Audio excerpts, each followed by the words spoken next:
En haut, Chambord, le plus célèbre château public de la région. En bas, Cheverny, l'un des monuments privés les plus visités en Val-de-Loire.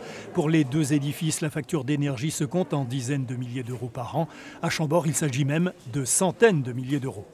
En 2022, la facture d'électricité pour le château de Chambord va s'élever à 215 000 euros, ce qui est quasiment le double par rapport à 2021. Donc c'est une augmentation des dépenses considérable. À Cheverny, la facture n'est que de 62 000 euros, quasiment à part égale entre l'électricité et le fioul. Une addition qui ne va pas s'alourdir car une bonne étoile a veillé sur les propriétaires. Hop, allez, on va commencer à ranger un peu tout ça. On a eu de la chance, c'est qu'en fait on avait signé un contrat d'approvisionnement à un coût forfaitaire l'an dernier. Si j'avais dû re-signer le même contrat, le prix était multiplié par 4.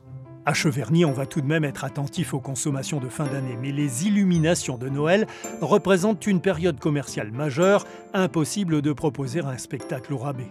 Pour Noël, s'il n'y a pas de décoration de Noël, il y aura moins de visiteurs, moins de restauration, moins d'hébergement. Est-ce que c'est là qu'il faut mettre l'économie ? Chambord n'a pas non plus l'intention de rabaisser le niveau d'accueil en fin d'année. Le sapin sera grand et illuminé, mais le domaine a anticipé une partie du problème énergétique. On a déjà fait un test cet été pour le concert de Sting, le 28 juin 2022, où il y a une grande surface de panneaux solaires, sur une longueur de 150 mètres à peu près, qui a été installée pour compenser l'empreinte carbone du concert. Donc on est en train de mettre en place plusieurs expérimentations. Chambord va ainsi se doter d'une scierie mobile pour mieux exploiter le bois de chauffage du domaine, tout en menant un grand projet de géothermie.